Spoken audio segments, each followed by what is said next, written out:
अमिताभ बच्चन जी कहते थे, मैं आज अमिताभ बच्चन जी से पूछना चाहता हूँ, आप तो जलसा में रहते हो, बड़े बड़े, आपको किस चीज का डर है? आप आज क्यों नहीं बोल रहे हो देश के युवाओं के बारे में? इस देश के युवाओं के माँ बाप ने आपको हीरो बनाया, आज आपको किस चीज का डर है? आपको किस चीज का डर है? ये सवाल तो सच है, सच है भाई। मैं पूछना चाहता हूं उन लोगों से जो टॉप प्रिविलेज बैकग्राउंड पर बैठे हैं।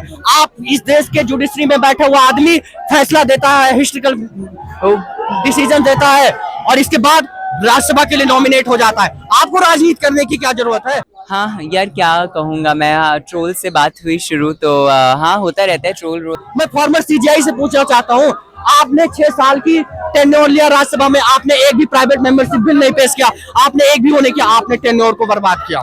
देश के प्रधानमंत्री मोदी जी और इनके साथ जो बड़ी संस्थाएं लगी हुई हैं, उनको ये चीज पता है कि जनता वोट दे रही है, लेकिन जिस तरीके से इलेक्शन कमीशन को मैनिपुलेट किया जा रहा है, इलेक्शन कमीशन को अपॉइंट किया जा रहा है, अपने आदमी को बिठाया जा रहा है, इससे कहीं ना कहीं देश की फेडरल इकोसिस्टम्स पर, देश की ट्रांसपेरेंसी पर कहीं ना कहीं एक तरीके से घाव है।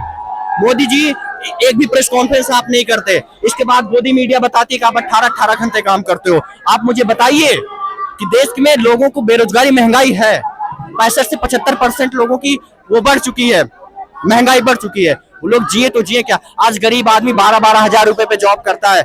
आप बताइए, दिल्ली जैसे शहर में 4,000 रुपए में रूम मिलता है, और महंगाई इतनी ज्यादा बढ़ गई है। अभी गैस का इश्यू आया था, हजार रुपए, 400-400 रुपए, 300-300 रुपए पे एक मजदूरी करने वाले आदमी को गैस मिल रही थी। क्या इतनी ज्यादा होती? अब मोदी जी, लेकिन सवाल मत करना भैया, सवाल करेंगे तो आप देशद्रोही हो जाएंगे भाई। मुझे देशद्रोही आप बता रहे हो, लेकिन अगर आज हम जैसे लोग नहीं बोलेंगे तो आने वाले समय में कहा जाएगा कि जब देश लुट रहा था तो आप लोग क्या कर रहे थे।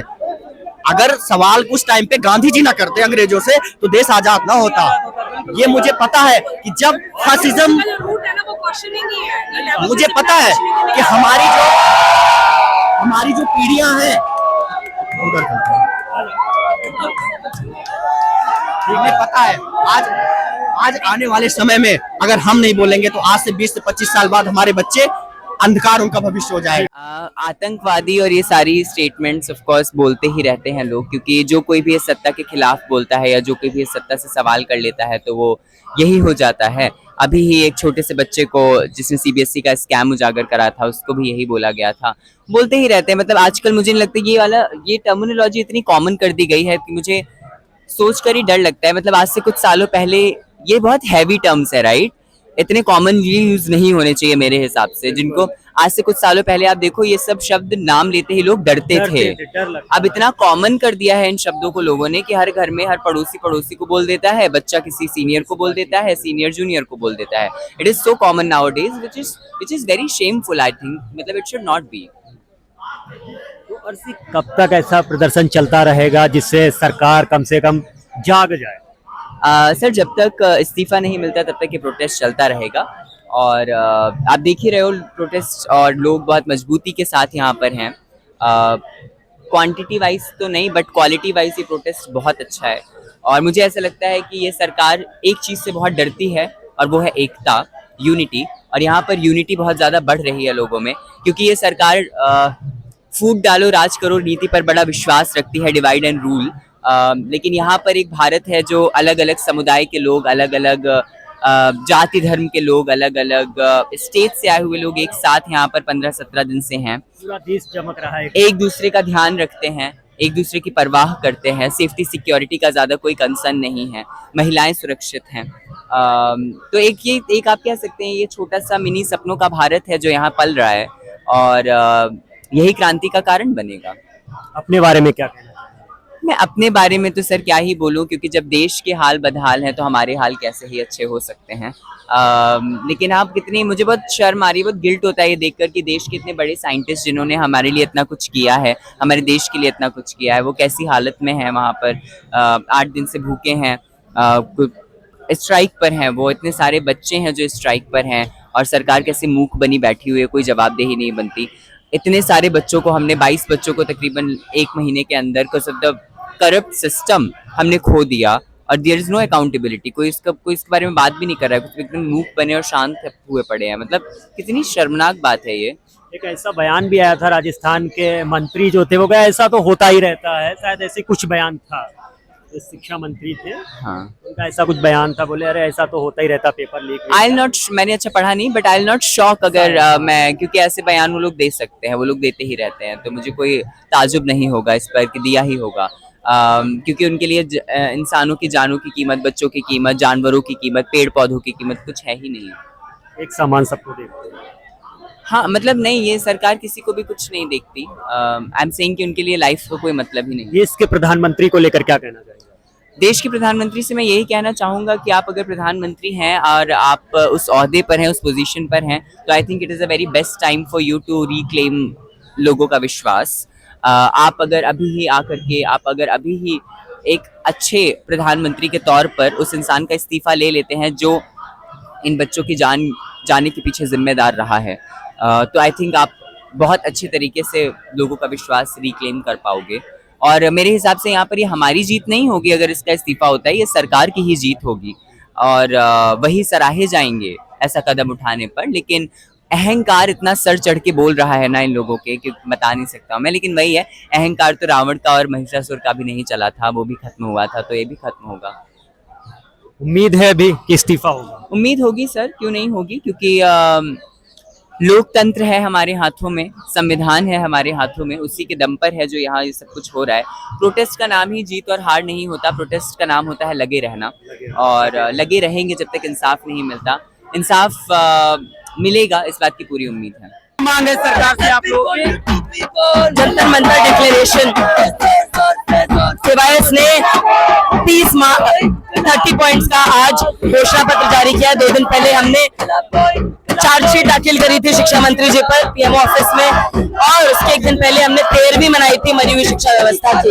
हम इस शिक्षा व्यवस्था को पुनर्जीवित करने का एक ही तरीका है कि इस देश का छात्र और युवा कोनों कोनों तक बहुसंख्यक युवाओं की मांगों को लेकर जमीन पर उतरे, समान शिक्षा मांगे, सरकारी समान शिक्षा केजी से पीजी तक, राष्ट्रपति का बच्चा, मजदूर का बच्चा, किसान का बच्चा और गरीब का बच्चा सब सेम समान सरकारी शिक्षा व्यवस्था वाले स्कूल कॉलेज में जाएं। कोचिंग सेंटर्स पर बैन लगे, 10% बजट का हिस्सा शिक्षा पर खर्च हो, और ये गैर बराबरी शिक्षा को व्यापार बनाना बंद किया जाए। इस वक्त हम जंतर मंतर पर मौजूद हैं और शाम का वक्त हो चुका है, यानी रात हो चुकी है, लेकिन माहौल वही बना हुआ है जो दिन में माहौल था। चाचा, क्या ऐसे ही माहौल रहता है हमेशा यहाँ पे? हमेशा ऐसे ही रहता है। कितनी भीड़ रहती है? कितनी भीड़ रहती है, बढ़ती रहती है थोड़ी। मैंने तो अक्सर आपको ये देखा कि आप रात भर यहीं रहते हैं और सबकी सेवा करते रहते हैं। पहले आप अपने बारे में बताइए, कहाँ से हैं और यहाँ कैसे आए? मेरा नाम मोहम्मद अहमद सैफी है, पुरानी दिल्ली के गांधी, और मैं पुरानी दिल्ली से ताल्लुक है। और यहाँ आने का मकसद यही है कि एक जो आंदोलन है, छात्र आंदोलन है, और शिक्षा के मुद्दे पर है, तालीम के मुद्दे पर है, और दूसरा अभिजीत दीप के जो ये मुद्दा लेकर जो यहाँ पर बैठे हैं अनशन पर, ये सारे ऐशोराम छोड़कर यहाँ पर आए और शिक्षा का मुद्दा लेकर आए। जो पेपर लीक होते हैं उसके मुद्दे पर हैं, और यहाँ हमारे बहुत महान वैज्ञानिक यहाँ पर सोनम वांगचुक जी बैठे हैं और भूख हड़ताल पर बैठे हैं शिक्षा में सुधार के लिए। और यहाँ जो मुझे मोटिवेट किया है, यहाँ जो मेरा आने का मकसद है कि मैं किस तरह इनकी खिदमत कर सकता हूँ, किसकी सेवा कर सकता हूँ, या किस तरीके से इनकी हौसला अफजाई कर सकता हूँ। मेरा आने का मकसद बस यही है। अगर मैं हवा कर रहा हूँ तो गर्मी बहुत है, मुझे एहसास होता है कि ये बच्चे जो है बहुत अच्छे घरों के हैं और ये एसी में सोने वाले हैं, नरम हद, बहुत ऐशोआराम की जिंदगी है इनकी, तो इनकी जब मैं हवा करता हूँ मुझे बहुत सुकून मिलता है। अच्छा जी, बहुत। तो आप रात भर यहीं पे रहते हैं? मैं पूरी रात यहीं रहता हूँ। छात्रों को हवा करते हैं और जितना हो किसी ना सकता है। किसी तरीके से आप सहयोग कर रहे हैं। हाँ, बस यही मकसद है और कोई मकसद नहीं है। क्या लगता है कि धर्मेंद्र प्रधान इस्तीफा देंगे? देखिए, मैं कहता हूँ कि आप शिक्षा मंत्री हैं और बच्चों की मांगों पर ध्यान दें। ये जिस मकसद के लिए बैठे वो सब आपके हाथ में है, और आप बहुत अच्छी गद्दी पर बैठे हैं, आपके हाथ में बहुत कुछ है, आप बहुत कुछ बदलाव कर सकते हैं।